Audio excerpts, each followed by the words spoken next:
हमारी किस्मत ही खराब है, हमारा भाग्य ही खराब है। भाग्य मेरा साथ देता ही नहीं। ऐसी कितनी बातें हम सभी सुनते हैं, कहते हैं और लोगों को कहते सुनते हैं, लेकिन क्या आपने कभी सोचा है कि खराब भाग्य को, खराब किस्मत को कैसे बदला जा सकता है?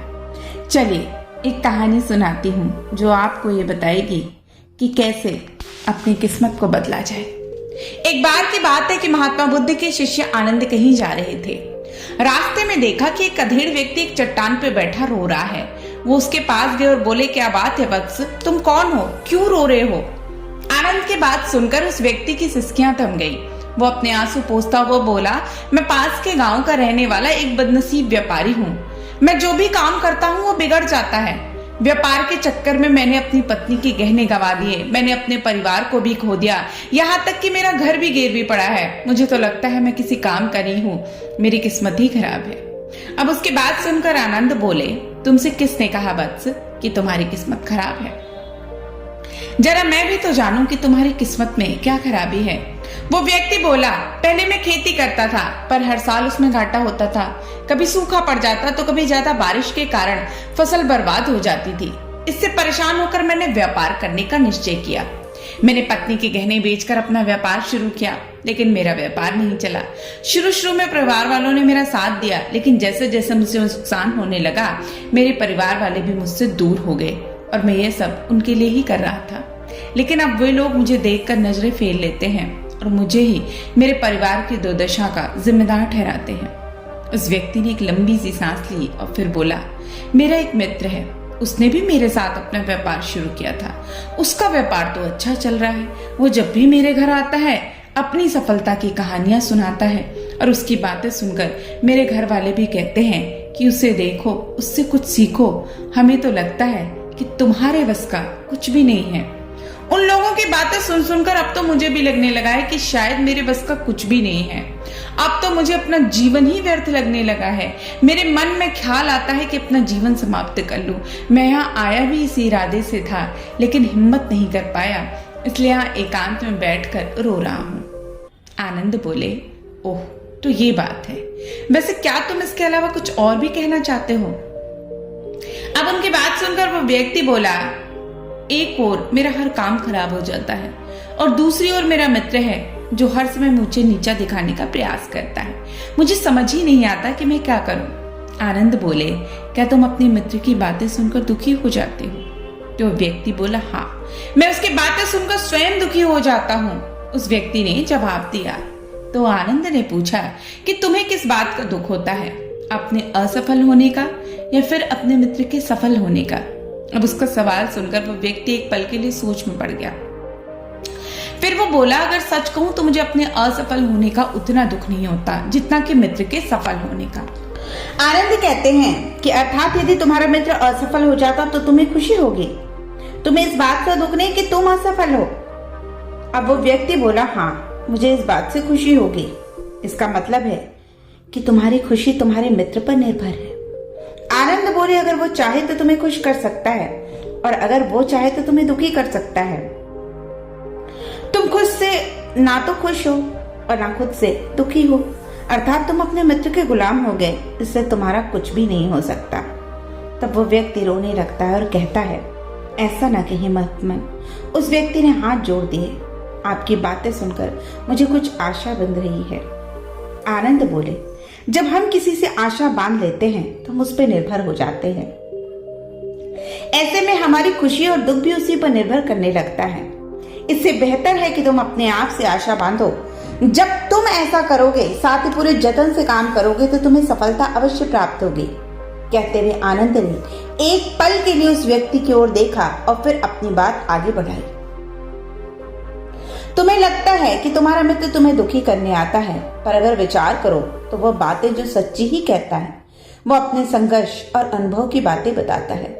तुम उन बातों से बहुत कुछ सीख सकते हो। तुम्हें इसके लिए उसका धन्यवाद करना चाहिए कि तुम्हें घर बैठे बहुत सारे अनुभव मिल रहे हैं। तुम उन अनुभवों का लाभ उठाओ, नई शुरुआत करो, कर्म करते जाओ, हार मत मानो। एक दिन तुम्हें सफलता अवश्य मिलेगी। आज तुम जिसे अपना बुरा वक्त या बुरी किस्मत कह रहे हो, एक दिन यह बदल जाएगी। और इसी के साथ तुम्हारे विचार भी बदल जाएंगे। और देखना, जब तुम्हारा अच्छा वक्त शुरू होगा तब तुम्हारा मित्र भी तुम्हें अपनी सफलताओं की कहानियां नहीं सुनाएगा, तब वह अपनी असफलताओं की बातें बताएगा ताकि तुम उसकी बातें सुनकर भ्रमित हो जाओ, तुम्हारा आत्मविश्वास हिल जाए और तुम गलत निर्णय ले सको। लेकिन उस समय भी तुम्हें अपनी बुद्धि का प्रयोग करना होगा। तुम्हारा मित्र जैसे आज तुम्हें दुखी करने आया है, उसी तरह उस समय भी वो तुम्हें दुखी करने आएगा। लेकिन जिस तरह उसे दुखी देखकर तुम्हें मजा आता है, उसी तरह उसे भी तुम्हें दुखी देखने में उतना ही मजा आता है। तो व्यक्ति बोला, आपने सही कहा, लेकिन मेरा सबसे बड़ा दुख ये है कि मेरे परिवार के लोग भी इसमें शामिल हैं। वास्तव में मैं तो अपने परिवार के लिए अच्छा करना चाहता था, लेकिन वो लोग भी मेरी बात नहीं समझते, वे भी मुझे गलत कहते हैं और अब तो वो मेरे साथ भी नहीं हैं। आनंद बोला, मैं सब समझ गया, तुम सांत्वना चाहते हो। वास्तव में इस दुनिया में सभी लोग सांत्वना ही चाहते हैं। हम चाहते हैं कि हम जब भी कुछ करें तो लोग हमारी प्रशंसा करें, लेकिन आमतौर पे ऐसा नहीं होता है, इसलिए हम दुखी हो जाते हैं। हमें लगता है कि हमारे मित्र, परिवार वाले सब मतलबी हैं, लेकिन तुम अगर किसी को अपना परिवार मानते हो और उसके लिए कुछ भी करना चाहते हो, तो तुम्हें ऐसा क्यों लगता है कि तुम दूसरों के लिए कुछ कर रहे हो? वास्तव में तुम अपनी खुशी के लिए कुछ भी काम करते हो, इसलिए परिवार के लिए कुछ करना वास्तव में अपने लिए ही कुछ करना होता है। लेकिन अगर ऐसा करते समय तुम्हें लगता है कि तुम दूसरों के लिए कर रहे हो, तो तुम दुखी रहोगे। और अगर तुम्हें लगता है कि तुम अपने लिए कर रहे हो, तो तुम खुश रहोगे, क्योंकि जब तक तुम अपने लिए कुछ अच्छा करते हो या करना चाहते हो, तब तक तुम्हें सांत्वना की जरूरत नहीं पड़ती। अब आनंद की बातें सुनकर उस व्यक्ति के चेहरे के भाव बदल गए। वो बोला, आप सही कह रहे हो, मैं समझ गया हूँ। अब तक मेरी किस्मत खराब इसलिए थी क्योंकि वो दूसरों के हाथ में थी। अब मैं अपनी किस्मत को अपने हाथ में रखूंगा। अब मैं फिर से प्रयास करूंगा, पूरे मन से काम करूंगा, और जब तक सफलता नहीं मिल जाती मैं तब तक चैन से नहीं बैठूंगा। और उस व्यक्ति की बात सुनकर आनंद मुस्कुराए और फिर उन्होंने अपने थैले में से एक छोटी सी डिब्बिया निकाली और उसे देते हुए बोले, इस डिब्बी को हमेशा अपने पास रखना। इसमें एक ऐसा राज है जो बड़े से बड़े दुख से भी तुम्हें बाहर निकाल लेगा, लेकिन इसे तभी खोलना जब तुम्हारे जीवन में कोई रास्ता ना दिखाई दे, तुम्हें लगे कि सब व्यर्थ है, ये दुनिया व्यर्थ है और यहाँ रहना भी व्यर्थ है। अब उस व्यक्ति ने आनंद को धन्यवाद दिया और डिब्बिया को लेकर चला गया। उसने नए उत्साह के साथ फिर से अपना व्यापार आरंभ किया। इस बार उसका व्यापार चल पड़ा। अपनी मेहनत और लगन के बल पर वो एक बड़ा व्यापारी बन गया।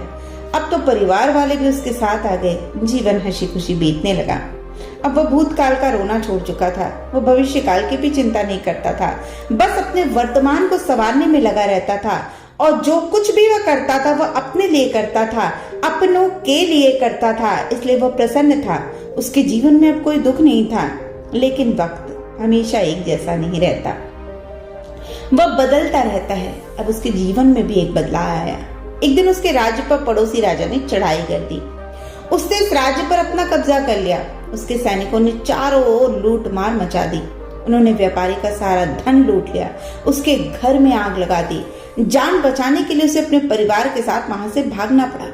वह व्यक्ति अपने परिवार के साथ कई दिनों तक इधर उधर भटकता रहा। वो दाने दाने को मोहताज हो गया। उसका बच्चा बीमार हो गया और इलाज के अभाव में वो तड़पने लगा। यह देखकर उसका हृदय चीत्कार कर उठा। वह कैसे अपने बच्चे का इलाज कराए? अब उसके पास तो खाने के लिए भी पैसे में नहीं थे। ऐसे में एक बार फिर से निराशा ने उसे घेर लिया। उसे लगने लगा कि उसका जीवन व्यर्थ है, सारी दुनिया व्यर्थ है, किसी भी बात का कोई मतलब नहीं है। भले ही आप जीवन में कितना कुछ भी कर लो, कितनी भी सफलता हासिल कर लो, लेकिन अंत में ये जीवन समाप्त ही होता है। तो फिर ऐसे में जीवित रहने का क्या फायदा है? इससे तो अच्छा है कि वह अपना और अपने परिवार का जीवन ही खत्म कर दे। लेकिन तभी उसके दिमाग में आनंद की दी हुई वो डिब्बिया कौंध पड़ी। उसने उत्सुकता के साथ उसे खोला। डिब्बिया के भीतर एक पर्ची रखी हुई थी और पर्ची पे कुछ लिखा हुआ था, और उसे पढ़कर उसकी आंखों के आगे छाया निराशा का अंधेरा छट गया और वो मुस्कुरा पड़ा। और पर्ची पे बस एक बात लिखी थी कि यह समय भी बीत जाएगा। उसने डिब्बिया को अपनी मुट्ठी में भींच लिया और एक नई शुरुआत के लिए उठ खड़ा हुआ। तो दोस्तों याद रखिए, अगर आप भी जिंदगी की किसी भी परिस्थिति में निराशा से, हताशा से जूझ रहे हों, अपने अतीत पर शोक ना करें, ना ही भविष्य की चिंता करें। बस अपने वर्तमान को जिए, उसे बेहतर बनाने के लिए सच्चे मन से प्रयास कीजिए। यकीन जानिए, जल्द ही आपकी किस्मत आपके प्रयासों से ही बदल जाएगी। और बुरा वक्त हमेशा एक सा नहीं रहता। जब अच्छा दिन नहीं रुका तो बुरा दिन भी हमेशा के लिए नहीं रुकेगा और यह दिन भी बीत जाएगा।